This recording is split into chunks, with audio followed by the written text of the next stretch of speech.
Hello and welcome to KG lyceum. आज हम लोग यूनिट 14 को देखने जा रहे हैं। 1 सेकेंड। हाँ, तो हम लोग सीरीज चला रहे हैं किसका?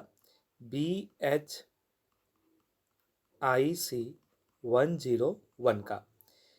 और इस ये जो बुक है इसका यूनिट 13 तक कंप्लीट हो चुका है। आज हम लोग यूनिट 14 को पढ़ने जा रहे हैं। और यूनिट 14 में हम लोग क्या पढ़ेंगे? अलेक्जेंडर्स इन्वेजन पढ़ेंगे। अलेक्जेंडर, जिसको हिंदी में सिकंदर भी कहते हैं, और सिकंदर यानी कि अलेक्जेंडर का जो इन्वेजन हुआ, जो आक्रमण हुआ कहाँ पे? नॉर्थ वेस्ट इंडिया में, उसको हम लोग आज अच्छे से पढ़ेंगे। यूनिट 13 में हम लोगों ने क्या क्या पढ़ लिया था? तो जनपद और महाजनपद कंप्लीट हो चुका है। आप लोग उसे जान ले, क्योंकि ये जो यूनिट है इसमें हम लोग क्या पढ़ने वाले हैं? तो नॉर्थ नॉर्थ इंडिया जो था, नॉर्थ इंडिया में जितने भी जनपद महाजनपद थे वो सब हम लोग पढ़ चुके हैं।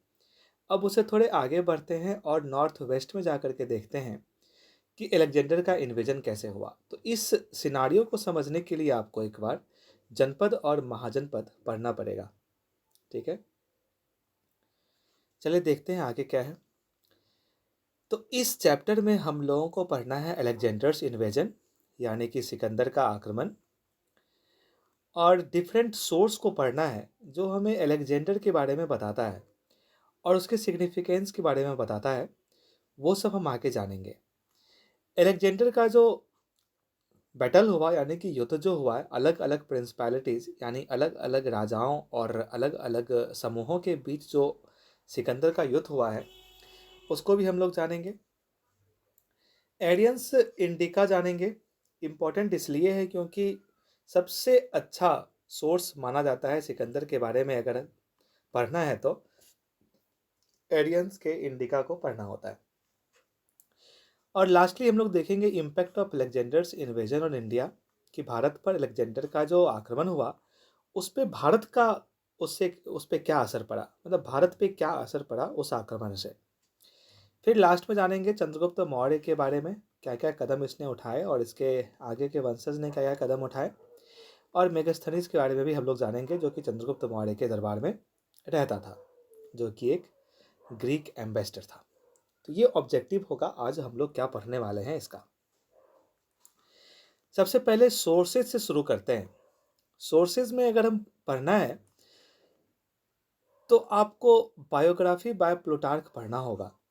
बायोग्राफी ऑफ प्लूटार्क में सिकंदर के बारे में जानकारी मिलती है। प्लूटार्क ने क्या किया? तो एरियन और कर्टियस रूफोस, ये दोनों के बारे में इन्होंने लिखा। और एरियन आगे हम लोग पढ़ेंगे कि ये जो है सिकंदर के बारे में जानकारी देने में सबसे अहम जो है ये सोर्स एरियन का रहा है। तो ये दोनों के सोर्सेज को मिला करके जो है ये बायोग्राफी बाय प्लूटार्क ये लिखा गया, और इसमें जो है आपको सिकंदर के बारे में जानकारी मिलेगी। नेक्स्ट जानकारी आपको मिलेगा एरियन, जो कि बहुत इंपॉर्टेंट था, जिसके बारे में प्लूटार्क ने भी लिखा था। इसके द्वारा जो लिखा गया है सिकंदर के बारे में वो बहुत ही सटीक होता है, क्योंकि इनके द्वारा लिया गया सोर्स उनसे इंफॉर्मेशन ड्राइव किया गया है जो सिकंदर के साथ अलग अलग आक्रमण में साथ होते थे, जैसे कि टॉलमी, एरिस्टोब्यूलस, नियरकस। तो ये सारे जो पर्सन हैं ये सब सिकंदर के साथ अलग अलग जगह पे युद्ध, अलग अलग जगह युद्ध पे गए। और इन सब के सोर्सेज को देखते हुए एरन ने क्या किया? तो एक अलेक्जेंडर के बारे में, उनके अलेक्जेंडर का बायोग्राफी इनके द्वारा लिखा गया, जो कि इम्पोर्टेंट सोर्स हो जाता है और इसे बेस्ट सोर्स भी माना जाता है। ठीक है, इसको क्या क्या कहा गया है? Campaigns of the Alexander the great. इसमें इनके द्वारा ये सारी चीज़ें लिखी गई है। अब सोर्स में तीसरा पर्सन जिसे हम लोगों को जानना है वो है क्विंटस कर्टियस रूफोस। ये कौन है? ये रोमन हिस्टोरियन है। और इनके द्वारा जो है अलेक्जेंडर के बारे में जानकारी इनके भी सोर्सेज से हमें मिल जाती है। इनका बुक है history of Alexander the great. इसमें इस बुक से हमें अलेक्जेंडर के बारे में जानकारी मिलती है। तो ये सारे सोर्सेज हम लोग पढ़ रहे हैं कि किस किस जगह पे अलेक्जेंडर के बारे में हमें जानकारी मिल जाती है। तो उसमें ये कुछ हम लोग देख रहे हैं। एक है डेरियस सर्क्यूलस का बिब्लियोथेका हिस्टोरिका। इससे भी हमें अलेक्जेंडर के बारे में जानकारी मिल जाती है। ठीक है। स्ट्राबो का ज्योग्राफी, यहाँ से भी हम अलेक्जेंडर के बारे में पता कर सकते हैं। इसमें भी अलेक्जेंडर की जानकारी मिलती है। तो ये सारे सोर्सेज हैं। एक मेगास्थनीज के द्वारा लिखा गया था बुक, उसमें भी अलेक्जेंडर के बारे में जानकारी है। इनके द्वारा जो लिखा गया बुक था वो था इंडिका। ठीक है। अब सोर्सेज तो हम लोगों ने जाना कि चलो इन सारे बुक में हमें मिल जाएगा ये, या फिर इन फिलासफर के द्वारा लिखे गए बुक में हमें इंफॉर्मेशन मिल जाएगा, जो हमने पास्ट में भी देखा, पिछले स्लाइड में जो हमने देखा। लेकिन यहाँ बात आती है कि सोर्सेज के कुछ लिमिटेशन भी तो हो सकते हैं। क्या वो सोर्सेज सटीक हैं? तो इसमें हम लोगों ने भी क्या पढ़ा था कि एडन के जो सोर्सेज हैं वो सटीक माने जाते हैं, वो बेस्ट सोर्स माने जाते हैं जो अलेक्जेंडर के बारे में बताता है। तो बाकी सोर्स क्यों नहीं बेस्ट है? इसके पीछे रीजन है, बाकी के जो सोर्सेज हैं वो काफ़ी लेट लिखे गए। यानी सिकंदर अगर 200 साल पहले थे तो बाकी के जो सोर्सेज हैं वो 200 साल बाद लिखा गया। इवन एडन का भी सोर्सेज बाद में लिखा गया, लेकिन एडन ने जिस सोर्स का यूज किया सिकंदर के बारे में लिखने के लिए, अलेक्जेंडर के बारे में लिखने के लिए, वो सोर्स सटीक था, इसलिए अच्छे से इंफॉर्मेशन मिल जाती है। अदरवाइज जितने भी सोर्सेज हैं वो काफ़ी लेट लिखे गए। और जैसे डेरियस का जो बुक है ये 1st सेंचुरी BC में लिखा गया, और अलेक्जेंडर का इन्वेजन कब हुआ था? अप्रॉक्स 4th सेंचुरी BC में हुआ था। और ये कब लिखा गया? 1st century BC। तो करीब 250-300 साल का जो गैप है यहाँ हमें देखने को मिलता है। उसी तरीके से प्लूटार्क और एडन भी जो है 2nd सेंचुरी में अपना ये सोर्सेज लिखते हैं अलेक्जेंडर के बारे में। इन सारे सोर्सेज में ऐसा माना जाता है कि ये सब फिक्शियस है, मतलब फिक्शन मूवी टाइप का आप लोग जानते होंगे उस तरीके का है। काफ़ी बढ़ा चढ़ा कर लिखा गया ये स्टोरी है सिकंदर के बारे में, ऐसा माना जाता है। और ये भी कहा जाता है कि जो मन में आया वो लिख दिया गया, इसमें कोई चेक एंड बैलेंस नहीं था। तो मानिए कि एक स्टोरी जो है अलग अलग समय में अलग अलग लोगों के द्वारा लिखा गया, और उस स्टोरी का हीरो एकमात्र सिकंदर था। तो ये सारी बातें लिमिटेशंस में आ जाती है सोर्सेज के। सोर्स अगर आपको लिखना है तो आपको ये सारे सोर्स हैं, अलग अलग पर्सन और उनके द्वारा लिखा गया वर्क, ये सब सोर्स है। लेकिन सोर्स के कुछ लिमिटेशंस है, तो ये आपके यहाँ पे मैंने ऐड कर दिया है सोर्सेज के लिमिटेशंस क्या है। और भी पर्सन्स हैं जिनका सोर्स है। वैसे इन लोगों को हम लोगों ने पढ़ रखा है, जो भी इम्पोर्टेंट पर्सन का द्वारा लिखा गया सोर्स था जो अलेक्जेंडर के बारे में लिखते हैं, वो सब हम लोगों ने पढ़ लिया है। फिर भी यहाँ पे सारे नाम एक तरीके से दिए हुए हैं, अगर आप लोग चाहें तो याद रखें, अदरवाइज ज़्यादा ज़रूरत नहीं है इसका। अब हम नेक्स्ट टॉपिक पे चलते हैं, और वो टॉपिक है अलेक्जेंडर ऑफ मैसिडोनिया। मैसिडोनिया के अलेक्जेंडर के बारे में जानते हैं। उससे पहले जानते हैं कि अलेक्जेंडर का इन्वेजन, यानी कि जब अलेक्जेंडर भारत पे आक्रमण करता है तो उस वक्त का सिनारियो अपने भारत का क्या था। भारत का मैप आप लोग जानते होंगे, कुछ इस तरीके का भारत का मैप बनता है।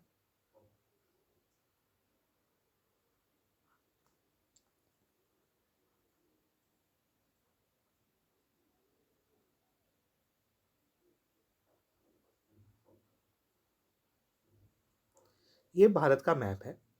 इस मैप में ये जो एरिया है यहाँ जो मैं मार्क कर रहा हूँ, ये नॉर्थ वेस्ट एरिया कहलाता था। यही एरिया कहलाता था नॉर्थ वेस्ट। ठीक है। अलेक्जेंडर का इन्वेजन जो हुआ वो ऐसे आकर के इसी एरिया में हुआ था। तो अभी जो हम लोग कुछ सिनारियो पढ़ेंगे वो इस एरिया के बारे में पढ़ने जा रहे हैं, जो अभी का पाकिस्तान, अफगानिस्तान और इंडिया का पंजाब वाला एरिया हो जाता है। तो क्या हुआ, इस जगह पे काफ़ी कॉन्फ्लिक्ट हो रहे थे आपस में। राजा या फिर जो भी ट्रैवल ग्रुप था वो एक दूसरे से कॉन्फ्लिक्ट कर रहा था, झगड़ा कर रहा था। जैसे देखें तो कंबोज हो गया, गांधार हो गया, मद्र हो गया, ये सब आपस में एक दूसरे से लड़ाई कर रहे थे। अब आप लोग अगर जानेंगे कंबोज, गांधार, मद्र ये सब क्या है, तो पिछले लेक्चर को अगर आप देखेंगे तो जनपद महाजनपद में आपको इन सारे महाजनपद के बारे में पढ़ने के लिए है, जिसे हम लोगों ने अच्छे से डील किया है। तो 1516 में क्या होता है, पर्शियन किंग इन्वेट करता है कहाँ पे, पंजाब में, ठीक है, इंडस के पश्चिमी भाग में और सिंध में। सिनारियो को समझिए क्या होता है कि 516 बीसी में पर्शियन किंग जब मैं बात करूं तो अभी का जो ईरान का एरिया है उस जगह से आया कोई राजा, वो हमारे नॉर्थ वेस्ट वाले पार्ट जो कि पाकिस्तान, अफगानिस्तान, अपने पंजाब वाला एरिया है, उस एरिया में अटैक करता है और उसको एनेक्स करता है। तो इंडिया का जो नॉर्थ वेस्ट था वो 20th प्रोविंस ऑफ ईरान कहलाया। मतलब ये ईरान का प्रोविंस हो गया क्योंकि वहां से आया राजा उसे हड़प लिया, जिसे हम लोग पर्शियन किंग कहते हैं, और उसके द्वारा उसे 20वां प्रोविंस घोषित कर दिया गया। अब ये क्या कर रहा था, अपना जो ये नॉर्थ वेस्ट एरिया में जितने भी राजा होंगे इसके द्वारा पैसा यानी कि टैक्स, ट्रिब्यूट जो भी था वो ईरान भेजा जाता था, क्योंकि ये ईरान का 20वां राज्य बन गया, प्रोविंस बन गया। तो ये जो भी प्रॉफिट होगी, जो भी टैक्स होगा, जितने भी सारे पैसे की लेन देन होगी, तो उसका शेयर जो है ईरान जाता था। इसके अलावा इंडियन प्रोविंस जो है ईरान को मर्सिनरीज दिया करता था, आर्मी को लेकर के, ये सारी चीज़ें वहाँ पे। अब जब अधीन आ गया है तो मानिए कि वो as a part of Iranian king हो गया और वो वहाँ से अपना जो भी फायदा इसको यहाँ से लेना होता था लेकर के जाता था। तो इंडियन टेरिटरी में अब हम क्या देख रहे हैं कि पर्शियन जो है आक्रमण करके अपना एरिया जमा चुका था। अब आगे देखते हैं क्या होता है। इस चीज़ को ध्यान रखेंगे कि नॉर्थ वेस्ट इंडिया में पर्शियन किंग का राज था, यानी कि ईरान से आए किसी राजा ने हमला करके उसे ईरान का 20वां प्रोविंस घोषित कर दिया था। ठीक है, अब बात करते हैं इम्पैक्ट ऑफ पर्शियन इन्फ्लुएंस। तो पर्शियन इन्फ्लुएंस क्या पड़ा हमारे नॉर्थ वेस्ट इंडिया में। अब नॉर्थ वेस्ट इंडिया क्या कहाँ है ये आप लोगों को पता चल गया होगा। इससे क्या हुआ, कल्चरल एक्सचेंज वहाँ पे बना, जो कि पर्शियन और नॉर्थ वेस्ट इंडिया का यानी कि पाकिस्तान, अफगानिस्तान वाला एरिया और इंडिया का पंजाब, सिंध वाला एरिया जो भी था, ये सारा एरिया, पंजाब वाला एरिया, ये सब का कल्चर और वहाँ ईरान का कल्चर, ये दोनों का क्या हुआ, आपस में मिलना जुलना हुआ। तो एक मिक्स कल्चर यहाँ पे आपको मिल जाता है। एक न्यू स्क्रिप्ट भी लिखा गया था जिसे खरोष्टी स्क्रिप्ट कहते हैं। राइट से लेफ्ट, मतलब अगर ये एक पेज है तो हम लोग जैसे लिखते हैं वो ऐसे अपोजिट लिखा जाता है, राइट से लेफ्ट की तरफ लिखा जाता है। तो ये खरोष्टी स्क्रिप्ट भी जो है आपको वहीं से ईरानियन इन्फ्लुएंस से ही हमें देखने को मिलता है। फिर बात आती है ट्रेड। अब ट्रेड भी बढ़ा और भारत का ट्रेड जो है वो उस पर्शियन एरिया से, ईरानियन एरिया से होने लगा। तो ये हमने जाना ईरान और नॉर्थ वेस्ट भारत का क्या कंडीशन, क्या सिनारियो, दोनों में क्या रिश्ता था, वो हम लोगों ने जाना। अब हम लोग मैसिडोनिया चलते हैं। ठीक है, मैसिडोनिया में क्या दिखता है, मैसिडोनिया वो एरिया है जहां सिकंदर रहा करता था, सिकंदर का पूरा फैमिली, सिकंदर का पूरा राज। तो ये एंशियंट ग्रीक वर्ल्ड था।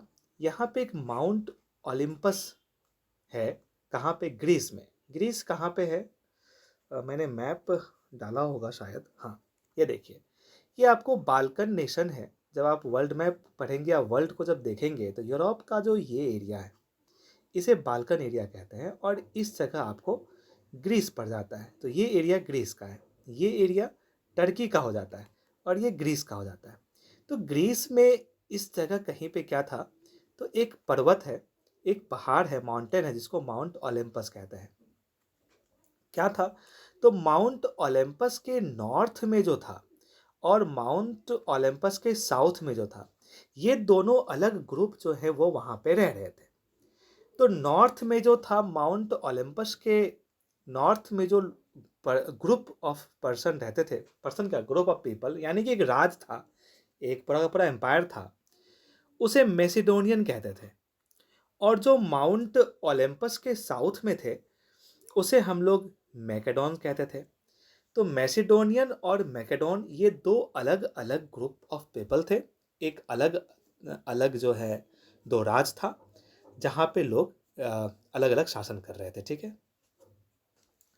ग्रीक जो है, ग्रीक मैकेडोनियन को बारबेरियन कहा करते थे, indicating that they did not see them as Greek, यानी कि ये जो है ग्रीक नहीं कहलाते थे। कौन? मैसिडोनियन। मैसिडोनियन को ग्रीक जो है वो ग्रीक नहीं मानते थे। ठीक है। फिर आता है ये बात फिलिप का, यानी कि यहां देखिए, ये मैप देखिए, ये ग्रीस है, ये ग्रीस है। यहाँ पे एक पर्वत है, यहाँ पे एक पर्वत है इस आसपास। उस पर्वत के नॉर्थ में मैसिडोनियन और साउथ में मैकेडोनियन है। लेकिन ग्रीक एम्पायर तो पूरा का पूरा था। तो ये ग्रीक एम्पायर जो है वो मैसिडोनियन को ग्रीक नहीं मानते थे। ये जो चारों साइड का एम्पायर था, ये सब मैकेडोनियन को, बीच में जो मैसिडोनिया था उसको एम्पायर ग्रीक के अंडर नहीं मानता था। ये यहाँ की कहानी है। तो फिलिप सेकंड जो कि अलेक्जेंडर के पिता थे, उन्होंने यूनिफाई किया, मैसिडोनियन और मैकेडोनियन दोनों को ग्रीक में मिलाया। तो इस तरीके से हम ये कहते हैं कि अलेक्जेंडर जो है वो ग्रीक था। लेकिन सच्चाई ये है कि अलेक्जेंडर ग्रीक नहीं था। एक्चुअली ग्रीक से इसे खतरा होता था क्योंकि ग्रीक जो है वो मैसिडोनिया को ग्रीक का हिस्सा ही नहीं मानते थे। और अलेक्जेंडर कहाँ के थे? मैसिडोनिया के। मैसिडोनिया कहाँ था? तो ग्रीस में था। ग्रीस में एक एरिया था जो कि मैसिडोनिया कहलाता था, और वहीं का ये सिकंदर था। और सिकंदर को ग्रीक का जो राजा होगा वो इसे ग्रीस का अपना हिस्सा नहीं मानता था।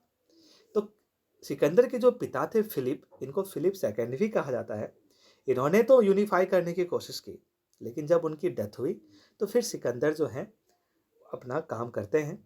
तो सिकंदर कहीं ना कहीं हम लोग उन्हें ग्रीक तो कहते हैं, लेकिन उन्हें, वो क्योंकि मैसिडोनिया के थे तो ग्रीक से उनकी थोड़ी सावधानी बरतनी होती थी उनको।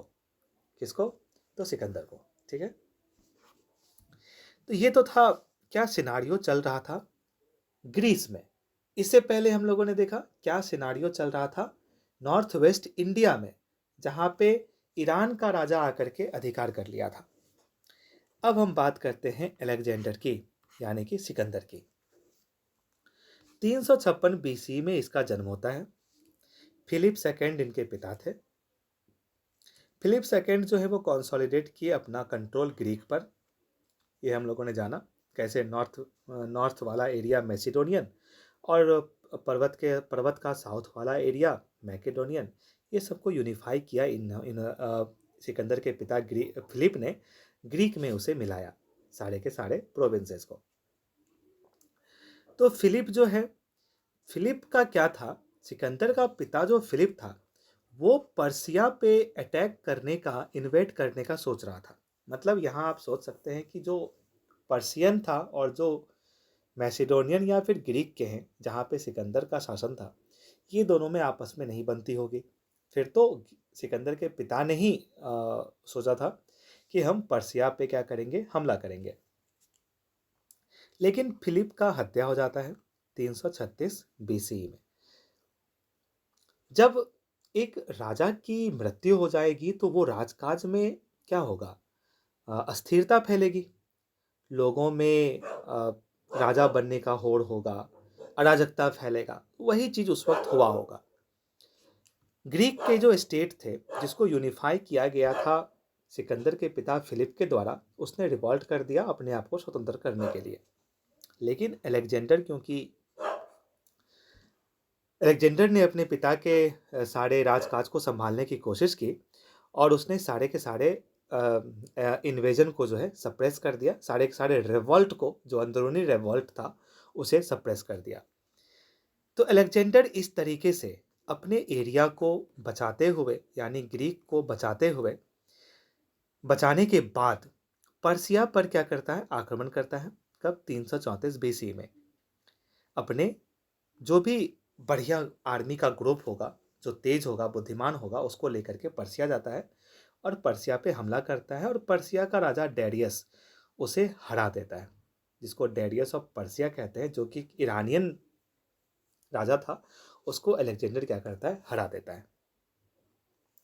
कहीं ना कहीं आप देखेंगे तो ऐसा माना जाता है स्कॉलर के द्वारा कि हमने पढ़ा था फर्स्ट सेकंड स्लाइड में हम लोगों ने देखा था कि नॉर्थ वेस्ट इंडिया जो है ये अपना इंडिया है, मानिए ये अगर ये अपना इंडिया है तो ये एरिया नॉर्थ वेस्ट का है, ये एरिया नॉर्थ वेस्ट का है। तो इस एरिया में अलेक्जेंडर के आने के पीछे का रीज़न कुछ स्कॉलर बताते हैं, क्योंकि ये एरिया पर्शियन अपने कंट्रोल में ले लिया था। हम लोगों ने पढ़ा कि पर्शियन इसे अपना 28th प्रोविंस बना लिया था। इस वजह से अलेक्जेंडर जो है वो इस एरिया में आकर के इन्वेट करता है, क्योंकि ये पर्सिया के अंदर था, पर्शियन इन्फ्लुएंस के अंदर था। स्कॉलर का ये भी मानना है, लेकिन कुछ स्कॉलर कहते हैं ऐसा कुछ नहीं था। सिकंदर को अपने आर्मी पे पूरा भरोसा था, वो सोचता था हम जिस तरफ जाएं उस पूरे एरिया को जीत ले, उसका ये इंटेंशन रहता था। चलिए अब हम लोग अलेक्जेंडर के कैंपेन के बारे में पढ़ते हैं जो वो इंडिया में किया। तो क्या था, हम लोगों ने अभी जाना कि किस तरीके से कुछ स्कॉलर के कहते हैं कि पर्सिया का हिस्सा था इसलिए आया, कुछ कहता है कि नहीं उसका अपना एक मिलिट्री स्ट्रेंथ था जिसको लेकर के वो इस दिशा में आया था। तो ये डिबेट तो चलता है, लेकिन हम लोग पढ़ते हैं जो इम्पोर्टेंट है उसको। The political condition in the north waste was suitable for Alexander. तो ये सुटेबल था। क्यों सुटेबल था, अभी आप मानिए, क्योंकि यहाँ पे पर्शियन किंग को तो हरा दिया था अलेक्जेंडर, और नॉर्थ वेस्ट का जो ग्रुप था जैसे गांधार, कंबोज, ये सब का आपस में बन नहीं रहा था, आपस में ये लोग रिवॉल्ट कर रहे थे। तो इस वजह से ये एरिया अलेक्जेंडर के लिए सुटेबल फील हुआ होगा, क्योंकि ये अलग अलग इंडिपेंडेंट मोनार्कीज में बटा हुआ था। उसी मोनार्कीज में एक पोरस था जिसने अलेक्जेंडर को बहुत ज़्यादा चैलेंज दिया था। और पोरस का राज कहाँ था, तो पोरस का राज था झेलम और चेनाब नदी के बीच में। यानी ये एरिया अगर झेलम है, झेलम कुछ इस तरीके से निकलता है, मैं यहाँ बनाऊँ, ये मानिए झेलम है और ये मानिए आप चेनाब है। तो यहाँ जो एरिया था झेलम चेनाब का, इस एरिया में पोरस का शासन था और अलेक्जेंडर इधर से आया हुआ था। और उससे उसने जो भी छोटे मोटे राजा होगा उस वक्त होंगे उस जगह पे, उन सभी को हरा करके जब वो पोरस से मिले, यानी कि सिकंदर ने जब झेलम को क्रॉस किया, किसको, झेलम को क्रॉस किया, तो उसकी मुलाकात पोरस से हो जाती है। ठीक है, पोरस काफी स्ट्रांग राजा था। पोरस किसी प्रिंसिपैलिटी का हेड पोरस था। तो एक राजा और था अंभी, अंभी तक्षशिला का प्रिंस था। ऐसा माना जाता है कि अगर अंभी जो तक्षशिला का प्रिंस था और पोरस जो झेलम और चेनाब के बीच वाले एरिया में शासन कर रहा था, ये दोनों अगर एक हो जाते तो अलेक्जेंडर को उसी वक्त वहां से खदेड़ कर भगाया जा सकता था। लेकिन अंभी ने क्या किया, अलेक्जेंडर से हाथ मिलाया और अलेक्जेंडर ने उसे गिफ्ट दिए। तो अंभी इनडायरेक्ट रूप से कहें तो वो अलेक्जेंडर के तरफ हो गया। इस वजह से पोरस अकेला पड़ गया। तो फिर पोरस के अकेला पड़ने पे जब अलेक्जेंडर ने झेलम नदी को क्रॉस किया और पोरस के सामने आया, तो पोरस के साथ उनकी एक युद्ध हो जाती है जिसको हम लोग कहते हैं हाइडस्पस की वॉर, द वॉर ऑफ हाइडस्पस, जिसमें पोरस की क्या हो जाती है, हार हो जाती है। आगे हम लोग देखते हैं। लेकिन थोड़ा इस एरिया को समझिए। ये जो एरिया है, ये जो एरिया है, ये हिमालयन इन्फ्लुएंस में होता है। तो यहाँ पे क्या होती है, ठंडी में बर्फ जम जाती है। तो जब सिकंदर यहाँ आया था तो यहाँ पे बर्फ जमी हुई थी। ठीक है, तो इस वजह से जो पोरस का जो असर होगा वो हो सकता है कि बर्फ के वजह से वो बहुत ज़्यादा चैलेंज देने में सक्षम नहीं हो पाए होंगे। ये भी एक रीज़न माना जाता है।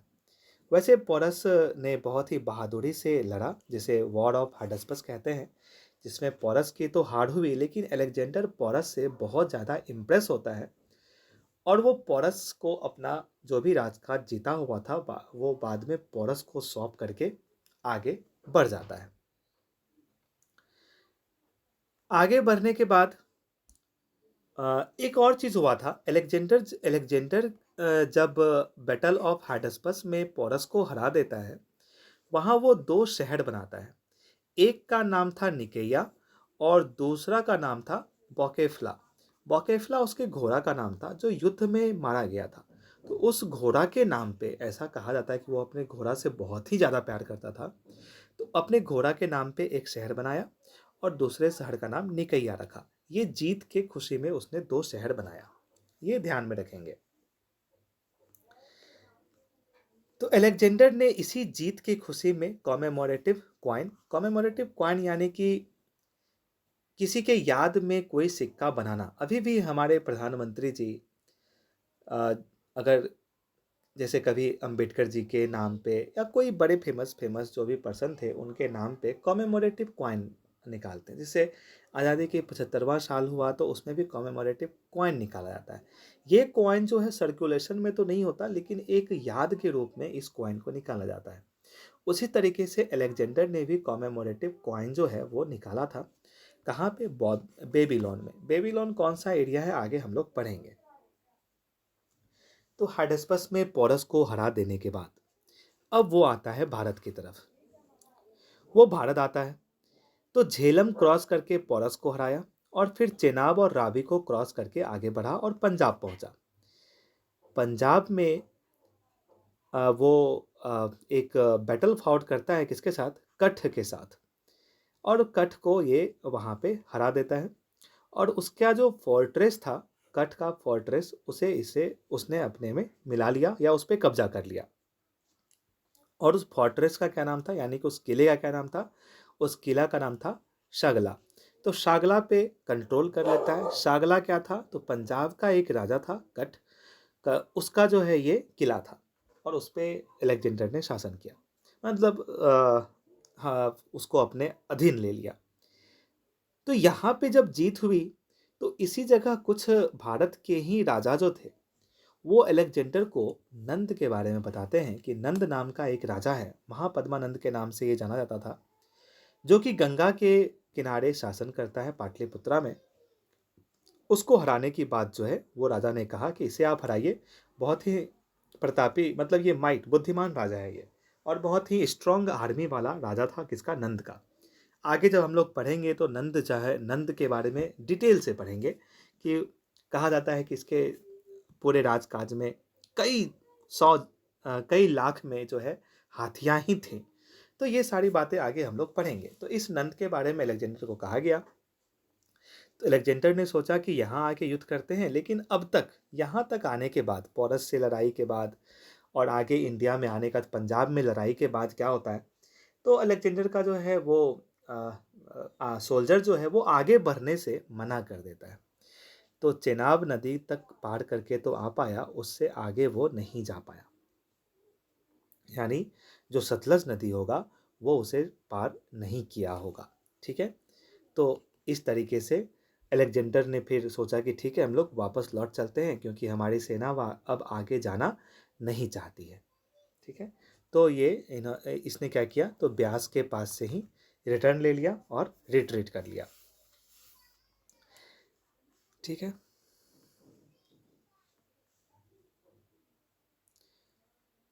तो जिस जगह से ये लौट रहा था, यानी कि जहाँ पे झेलम और चेनाब आपस में मिलता है जो नदी, ये सारा का सारा नॉर्थ वेस्ट इंडिया का पार्ट है, इतना बस याद रखिएगा। तो झेलम और चेनाब, एक मैं बता देता हूँ, ये इंडस है।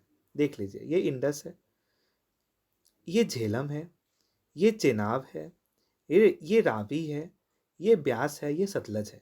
इस तरीके से क्या होता है, नदी जा कर के ये सब में मिलती है। तो हम लोगों ने क्या देखा यहाँ पे कि झेलम और चेनाब, यानी कि इंडस, झेलम, चेनाब। चेनाब और झेलम के बीच में जो ये जो एरिया है, इस एरिया में एक राजा था जिसको हम लोग मालवाज कहते थे। जो कि मालवा क्या था, मालवा कौन थे, तो ये सब पंजाब रीजन में बसे कुछ ट्राइब्स थे, इंडियन ट्राइब्स थे ये। तो इसको जो है सिकंदर ने आखिरी बार हरा करके वापस लौट गया। तो ये भी इम्पोर्टेंट हो जाता है कि जब सिकंदर वापस लौट रहा था तो उसने किसके साथ युद्ध किया था, तो वो मालवाज था, जो कि पंजाब वाले एरिया में रहने वाला ट्राइब था, उसको हराया था इसने, सिकंदर ने। ठीक है। तो जब सिकंदर का कैंपेन इंडिया में हुआ, उसके 3 साल बाद यानी 324 बीसी में अलेक्जेंडर जो है वो फिर से पर्सिया जाता है और पर्सिया में वहाँ पे रहता है और बेबीलोन में जो है इसकी मृत्यु हो जाती है।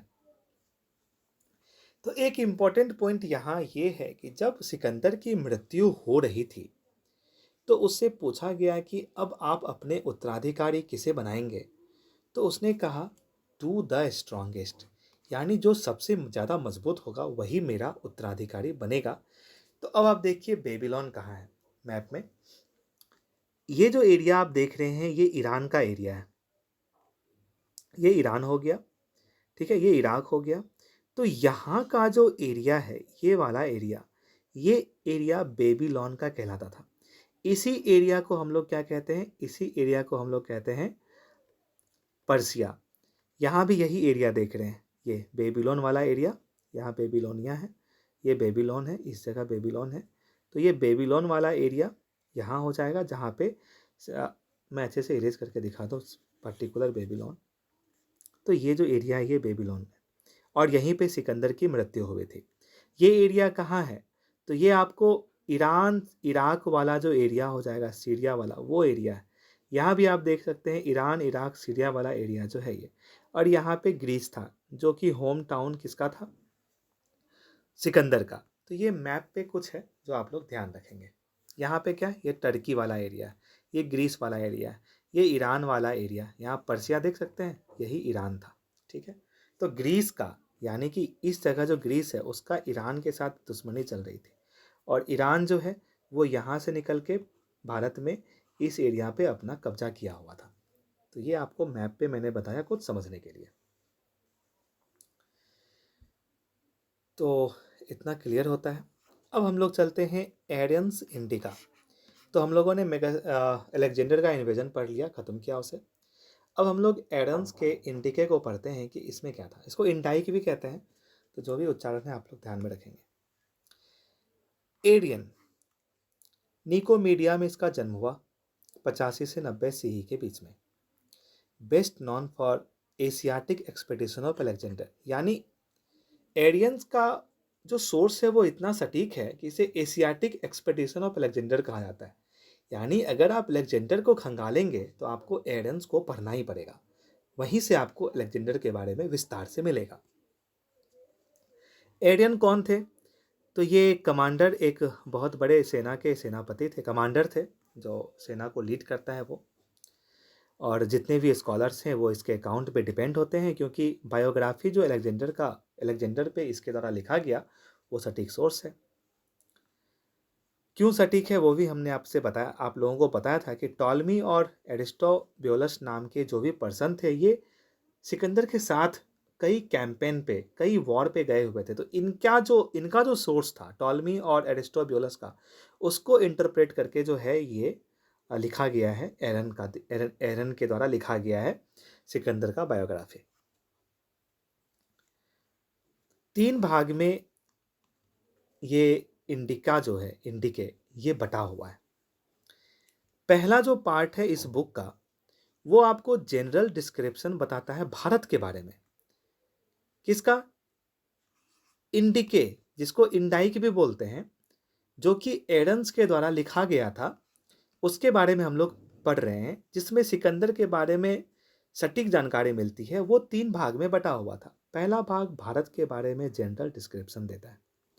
दूसरा पार्ट जो है वो नियरकस का जर्नी के बारे में बताता है, जो कि इंडस के तरफ किया गया था उनके द्वारा। इम्पॉर्टेंट नहीं है ये हम लोगों को पढ़ना।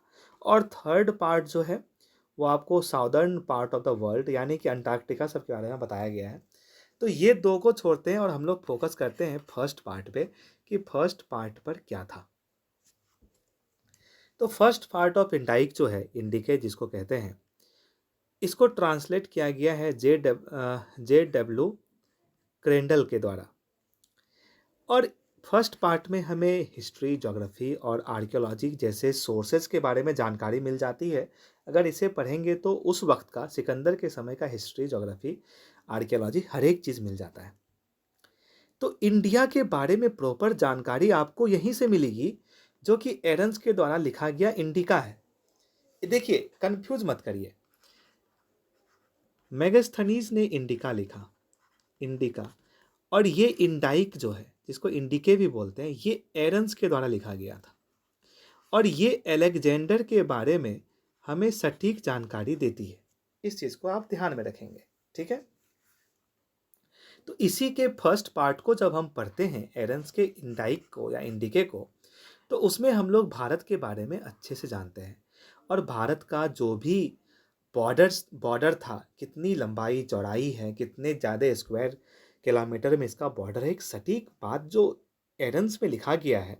तो इससे ये समझ में आता है, जैसे देखिएगा यहाँ लिखा हुआ है कि भारत के नॉर्थ में हिंदू कुश था, भारत के पश्चिम में, वेस्ट में इंडस रिवर था, भारत के साउथ में पट्टल है, जो कि हैदराबाद वाले रीजन के बारे में कहता है। पट्टल जो है वो हैदराबाद वाला रीजन है। तो इसके बारे में जो लिखा गया है, तो आजकल के स्कॉलर्स कहते हैं कि इंडिया के लोग उस वक्त अपने रहने वाले जगह, यानी संपूर्ण भारतवर्ष को कितने अच्छे तरीके से जानते थे कि उसके द्वारा नॉलेज तो सिकंदर के द्वारा लिया गया होगा। मतलब सिकंदर जब भारत आया होगा तो भारत के बारे में यहाँ के लोगों से जानकारी ली होगी, और लोगों ने कितना सटीक जानकारी उन्हें उन उन लोगों को दिया। और भारत का जो जोग्राफिकल एक्सटेंट है, जो लंबाई चौड़ाई, कितने स्क्वायर फीट में, कितने साउथ में, कितने नॉर्थ में, कितने ईस्ट में, कितना वेस्ट में फैला हुआ है, वो बहुत ही सटीक जानकारी भारत के लोगों के द्वारा उस वक्त जानी जाती थी। मतलब भारत एक बहुत ही बेहतरीन तरीके से उस वक्त लोगों के द्वारा चलाया जा रहा होगा, क्योंकि भारत के सारे बाउंड्री एक सटीक तरीके से दिए गए हैं। और उसी भारत के उसी स्ट्रक्चर को, मतलब भारत का जो नॉर्थ, वेस्ट, ईस्ट, साउथ वाला जो एक्सटेंट है, उसको एरन्स के इंडिके में लिखा गया है।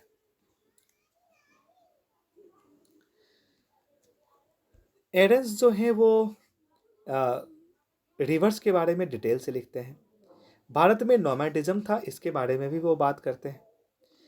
और इनके द्वारा, यानी एरन्स के द्वारा ऐसा कहा गया है कि सिकंदर से पहले भी कोई किसी ने आक्रमण भारत पे किया होगा, उसे ये लोग दियोनाइसोस बोलते हैं। प्रोनाउंसिएशन पे मत जाइएगा, क्योंकि ये प्रोनाउंसिएशन हो सकता है मेरे से गलत प्रोनाउंस हो रहा हो, क्योंकि ये सारे वर्ड का रियल प्रोनाउंसिएशन पता नहीं चल पाता। तो डियोनाइसस जो है, एरन्स के द्वारा कहा गया है। एरियंस कहते हैं कि डियोनाइसस जो थे, ये सिकंदर से पहले भारत पे हमला किए, और इसके द्वारा यहाँ पर, यानी भारत में एग्रीकल्चर का प्रसार हुआ। इन्होंने ही एग्रीकल्चर का नॉलेज भारतीयों को दिया। अब आप कहेंगे ये डियोनाइसस कौन था? तो डियोनाइसस जो है वो भगवान, गॉड है। कहाँ का? तो ग्रीक गॉड है, जो कि वेजिटेशन, फर्टिलिटी, फेस्टिविटी, ये सारी बातों के देवता माने जाते हैं। तो एरेंस के द्वारा यही कहा गया था कि इनके द्वारा ही यहाँ आक्रमण किया गया होगा और यहाँ के लोगों को खेती सिखाई गई होगी। उसके बाद एरियंस जो हैं, एरन्स, वो पाटलिपुत्रा का भी जिक्र करते हैं, और वो कहते हैं कि एक पालिम बोथरा नाम का जगह था, जो कि ग्रेटे पाटलिपुत्रा जो है वो पालिम बोथरा जो जगह है उसका सबसे बड़ा सिटी था, ग्रेट सिटी था। तो पालिम बोथरा क्या है? तो पालिम बोथरा को हम लोग पाली बोथरा भी कहते हैं, और ये पारसी शब्द है पाली बोथरा, जिसका कि संस्कृत अगर अर्थ हम लोग देखें तो उसे प्राच्य कहते हैं, और प्राच्य का मतलब होता है ईस्टर्न, यानी कि ईस्टर्न प्रदेश था कोई, जिसका कि बहुत ही बड़ा, बहुत ही विशाल शहर था पाटलिपुत्रा। इसका जिक्र जो है एरन्स करते हैं अपने पुत्र इंडाइक में, जिसे हम लोग इंडिके भी कहते हैं। ठीक है, तो पाली बोथरा के बारे में आप लोग यहाँ जान गए होंगे। और एरन्स क्या लिखते हैं? एरन्स जो है वो स्लेवरी के बारे में लिखते हैं। भारत में स्लेवरी थी, इसके बारे में ये बात करते हैं। एलिफेंट का शिकार, एलिफेंट के शिकार का तरीका जो है वो भारत में बताते हैं। और एरन्स के द्वारा भारत को भारत में कहा गया है कि भारत में गोल्ड डिगिंग एंट है, यानी ऐसी चींटी जो गोल्ड को जो है डिग करती है। वैसे ये सारे जो हैं ये हाइपोथेसिस था, इसकी सच्चाई से कोई लेना देना नहीं था ये गोल्ड डिगिंग एंट का। ठीक है, अब हम लोग नेक्स्ट टॉपिक पढ़ते हैं और वो टॉपिक है Alexander's successors and Seleucus Nicator. इसके बारे में जानते हैं। अलेक्जेंडर की तो डेथ हो गई। अलेक्जेंडर के द्वारा तो कहा गया कि जो सबसे पावरफुल होगा वही मेरा उत्तराधिकारी बनेगा। तो अलेक्जेंडर ने क्या किया, जब अलेक्जेंडर अपने समय में बहुत ज़्यादा स्टेट्स को कन्क्वर किया और फिर उसको रिस्टोर भी कर दिया उसी राजा से जिससे वो उस शहर को या उस जगह को जीता था। तो कई सारे जगह तो जिससे लिया उन्हीं को दे दिया वापस। इससे क्या हुआ, जब डेथ हुआ तो वो सारे अपने आप को इंडिपेंडेंट बनाने का कोशिश करेगा, वो सारा किंग जो पहले अलेक्जेंडर के अधीन हुआ करता था। जो पूरे टेरिटोरी को देख लें जो अलेक्जेंडर के द्वारा सिकंदर के द्वारा इन्वेट करके पजेश किया गया था, मतलब अपने में मिलाया गया था, उसको 3 भाग में बांट दिया जाता है और उसको 3 गवर्नर के बीच शेयर कर दिया जाता है। 3 भाग में जो बांटा गया उसमें एक भाग का गवर्नर एंटीगोनस, दूसरे भाग का गवर्नर सेल्यूकस और तीसरे भाग का गवर्नर टॉलेमी कहलाता है। तो ये 3 गवर्नर को अलेक्जेंडर के द्वारा जीते गए सारे प्रदेश को 3 भाग में बांट के 3 गवर्नर के अंदर रख दिया गया, इसके अधीन रख दिया गया था। उसी में सेल्यूकस है, सेल्यूकस निकेटर, जिसके बारे में हम लोग पढ़ेंगे। यहाँ सेल्यूकस निकेटर आप देख रहे होंगे, यही नॉर्थ वेस्ट यानी कि अफगानिस्तान पाकिस्तान वाला एरिया और इंडिया का पंजाब वाला एरिया, ये सारे एरिया में इसी का शासन था जो कि अलेक्जेंडर के द्वारा इसे दिया गया था। और इसी सेल्यूकस निकेटर को बाद में चंद्रगुप्त मौर्य के द्वारा पराजित किया जाता है। तो सक्सेसर किंगडम जो है 3 गवर्नर के बीच तो था ही, उसके साथ साथ ढेर सारे क्षत्रप के बीच में भी जो है वो बांटा गया था। और वो सब अलेक्जेंडर के मृत्यु के बाद जो है ये सब रिवॉल्ट किया और इस तरीके से मैसेडोनिया का जो इम्पोर्टेंस था वो ख़त्म हुआ, क्योंकि यहाँ अब मैसेडोनिया पे दावा करने के लिए अलग अलग राजा आ चुका था। अलेक्जेंडर के मृत्यु के बाद ये हर जगह हुआ, राजा के मृत्यु के बाद अराजकता फैला है, अलग अलग लोग जो हैं वो अपना शासन स्थापित करने की कोशिश उन लोगों ने किया है। लेकिन जो काम का बात है वो हम लोगों को ये जानना है कि अलेक्जेंडर का जितना भी जीता हुआ भाग था उस सबको 3 भाग में बांट दिया गया और तीनों भाग में एक एक गवर्नर दे दिया गया, जो कि इसमें से एक एंटीगोनस, एक सेल्यूकस निकेटर, तीसरा टॉलमी था। सेल्यूकस निकेटर का जो एरिया था वो नॉर्थ वेस्ट इंडिया वाला पार्ट था। ठीक है, अब सेल्यूकस निकेटर के बारे में जानते हैं। ये स्टेच्यू है सेल्यूकस निकेटर का। तो चंद्रगुप्त मौर्य जो है वो सेल्यूकस निकेटर के फेस टू फेस हुआ था जब चंद्रगुप्त मौर्य के द्वारा वेस्ट में आक्रमण किया गया। यानी चंद्रगुप्त मौर्य जो हैं वो जब पंजाब वाला एरिया, पाकिस्तान वाला एरिया में जब आक्रमण किया तो चंद्रगुप्त का सामना जो है वो सेल्यूकस निकेटर से होता है।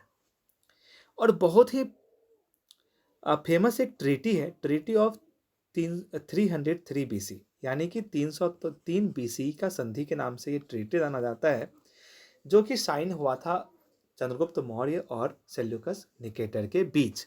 कब? जब चंद्रगुप्त मौर्य नॉर्थ वेस्ट में जाकर के सेल्यूकस निकेटर से के साथ आमना सामना होता है और युद्ध होता है। युद्ध के बाद जो ट्रीटी हुआ वो ट्रीटी कहलाता है ट्रीटी ऑफ 303 BCE, यानी 303 BCE की संधि। काफ़ी इंपॉर्टेंट संधि था किस मामले को लेके कि जो भी सेल्यूसिड टेरिटरी था, मतलब वो टेरिटरी जो सेल्यूसिड के अंदर था, वो जो है चंद्रगुप्त मौर्य को सौंप दिया गया। सीधी बात है, इसका मतलब ये है कि चंद्रगुप्त मौर्य ने सेल्यूकस निकेटर को पराजित किया था और सेल्यूकस निकेटर ने अपना जो भी टेरिटरी जो उसके अंडर था वो चंद्रगुप्त मौर्य को दे दिया। क्या क्या था उसके अंडर? अफगानिस्तान था, मकरान कोस्ट था और बलूचिस्तान, ये सारा एरिया चंद्रगुप्त मौर्य को दे दिया जाता है। बदले में क्या होता है, तो चंद्रगुप्त मौर्य जो है वो 500 हाथी ये सेल्यूकस निकेटर को भेंट देता है और सेल्यूकस निकेटर जो है अपनी बेटी की शादी चंद्रगुप्त मौर्य से कर देता है। तो ये ट्रीटी था जो कि ट्रीटी ऑफ 303 BC के नाम से जाना जाता है। उसके बाद फ्रेंडली रिलेशंस जो है वो स्थापित हो जाता है ग्रीक के साथ। और सेल्यूकस का जो एनवॉय था मेगास्थनीज, उसे चंद्रगुप्त मौर्य के दरबार में भेज दिया जाता है। ये सब आगे हम लोग जब मौर्य डायनेस्टी पढ़ेंगे तो वहाँ सब ये पढ़ने के लिए आएगा।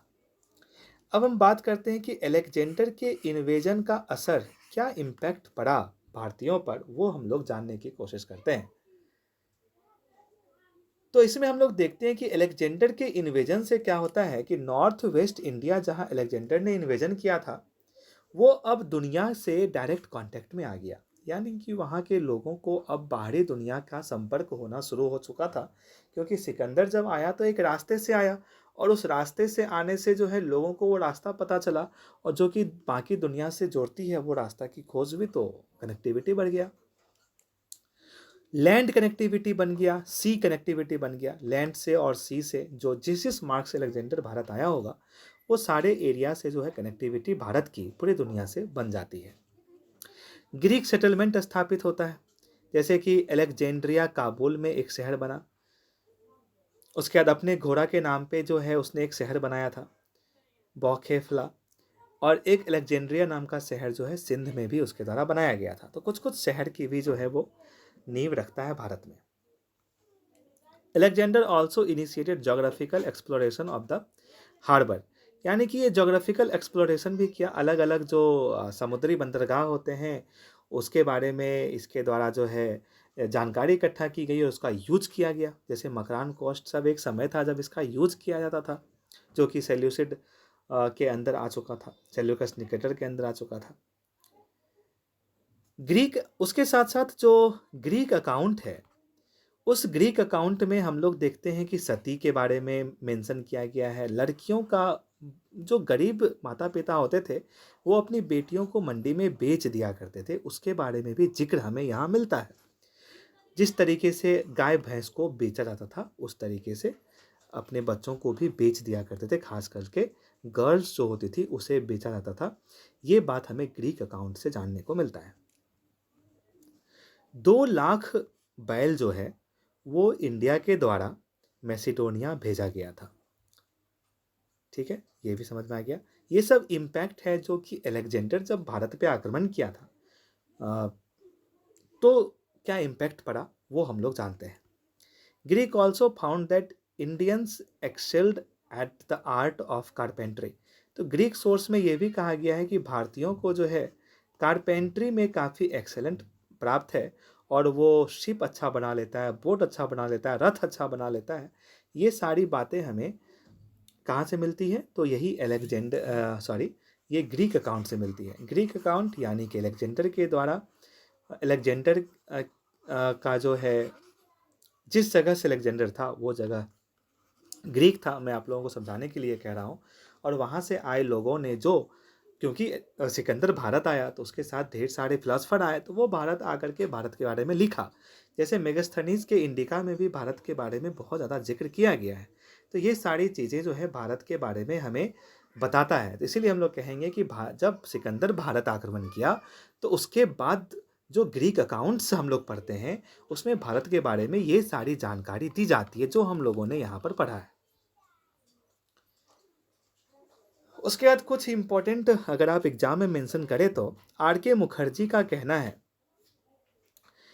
कि अलेक्जेंडर का कैंपेन कोई ब्रिलियंट मिलिट्री अचीवमेंट नहीं था भारत में, क्योंकि भारत में वो किसी मजबूत राजा से मिला ही नहीं। तो कैसे मान ले अलेक्जेंडर जो है भारत में आकर के बहुत बड़ी जीत हासिल की, वो नहीं कह सकते। आर.के. मुखर्जी के द्वारा ये कहा जाता है। A.K. नारायण कहते हैं, the people of the north west realise that small states and principalities were no match to the disciplined and organised campaign of Alexander. तो A.K. नारायण का कहना है कि नॉर्थ वेस्ट में जो राजा था, राजा का शासन था, वो सब का जो कंपोजिशन था, आर्मी या फिर जो व्यवस्था था, वो अलेक्जेंडर के डिसिप्लिन्ड जो आर्मी था, या अलेक्जेंडर का जो रूल जो था स्ट्रिक्ट, मतलब जो एक डिसिप्लिन फॉलो करता था अलेक्जेंडर, उसके सामने कम पड़ गया, जिस वजह से वो सारे छोटे छोटे राजा हार गए। चंद्रगुप्त ने अलेक्जेंडर यानी सिकंदर का जो आक्रमण हुआ, उसके बाद चंद्रगुप्त जब राजा बनते हैं तो इन्हें लगा कि नॉर्थ वेस्ट वाला एरिया जो है वो स्थिर तो नहीं है, वहाँ पे बाहर से आक्रमण होता है। तो चंद्रगुप्त के द्वारा जो है नॉर्थ वेस्ट वाले एरिया पे ज़्यादा ध्यान दिया गया और चंद्रगुप्त ने पूरे पंजाब को एक कर दिया, ठीक है, ताकि उस एरिया पे अच्छा कंट्रोल किया जा सके। तो ये एक दिमाग जो है वो डेवलप होता है कि किस एरिया में ध्यान देना चाहिए जब सिकंदर का आक्रमण होता है। उसके बाद फ्रेंडली कांटेक्ट तो बने ही बने ग्रीक के साथ, ये हम लोगों ने पढ़ा ही था। उसके साथ साथ चंद्रगुप्त मौर्य और सेल्यूकस का जो ट्रीटी ऑफ 303 था, 303 बीसी का संधि, वो हम लोगों ने पढ़ाई। वही सब बातें यहाँ आपको मिल जाएंगी। एक ग्रीक राइटर हैं एथेनियस, ये इंपॉर्टेंट बात है, इसे आप लोग गौर से सुनिएगा कि एथेनियस नाम के ग्रीक राइटर हैं। उनका संबंध एक इंडियन रूलर से था जिसको एमिथ्रोक्रेट्स बोलते हैं, अमित्र घाट। एक्चुअली ये जो है चंद्रगुप्त मौर्य का बेटा बिंदुसार था, ठीक है, उसके बारे में ये जिक्र होती है। उसने एंटियोकस वन, जो कि सीरिया का राजा था, उसको जो है मैसेज सेंड किया और वहाँ से अच्छी अच्छी शराब, अच्छे अच्छे मिठाइयाँ भेजने को कहा और साथ में सोफिस्ट भी भेजने को कहा। सोफिस्ट कौन है? तो ये फिलासफर है, दार्शनिक है, जिसे वो भेजने को कहा अपने कोर्ट, यानी बिंदुसार जो कि जिसे कि एमेट्रोकेट्स कहा गया है, उसके द्वारा एक चिट्ठी सीरिया के राजा एंटियोकस वन को जाता है और मिठाई, अच्छा शराब अच्छे किस्म की और एक दार्शनिक भेजने को कहता है भारत में। तो सीरियन किंग के द्वारा मिठाई और शराब तो भेज दिया गया, लेकिन दार्शनिक नहीं भेजा गया। उसके द्वारा कहा गया कि हम लोग दार्शनिक को नहीं भेजा करते हैं कहीं और, किसी और के कोर्ट में। उसके बाद हम देखते हैं कि अशोक का भी जो है रिलेशन काफ़ी यवन से बना। यवन यानी कि वेस्ट एशिया वाला रीजन, इजिप्ट वाला रीजन, ये सारे एरिया से अशोक का भी जो है अच्छा खासा जुड़ाव रहा था।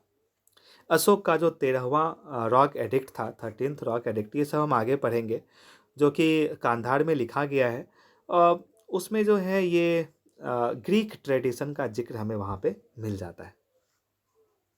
उसके बाद अशोक ने मेडिकल ट्रीटमेंट भेजा, गायों के उपचार के लिए ट्रीटमेंट भेजा। कहाँ पे? एंटियोकस टू के पास। तो यहाँ देख सकते हैं कि किस तरीके से रिलेशन जो है वो सामाजिक, आर्थिक और अगर मेडिकल ट्रीटमेंट तक की बातें जो हैं वहाँ तक अब पहुँचने लगी हैं, जो कि क्योंकि अशोक जो है वो अहिंसा को मानते थे, हिंसा को नहीं मानते थे। तो इसके द्वारा जानवरों के इलाज के लिए जो है वो एंटियोकस दो के पास डॉक्टर भी भेजा करते थे। ये सारी बातें हैं।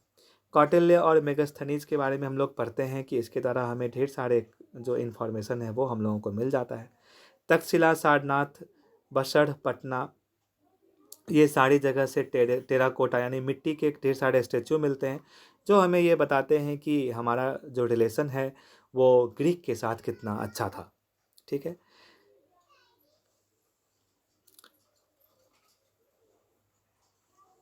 तो यही सारी बातें थी जो आज हम लोगों ने लेक्चर में हम। और है the Indo Greek king were equally influenced by Indian religion and culture. तो इंडो ग्रीक राजा जो था वो भारत के रिलीजन को बहुत ज़्यादा मानता था।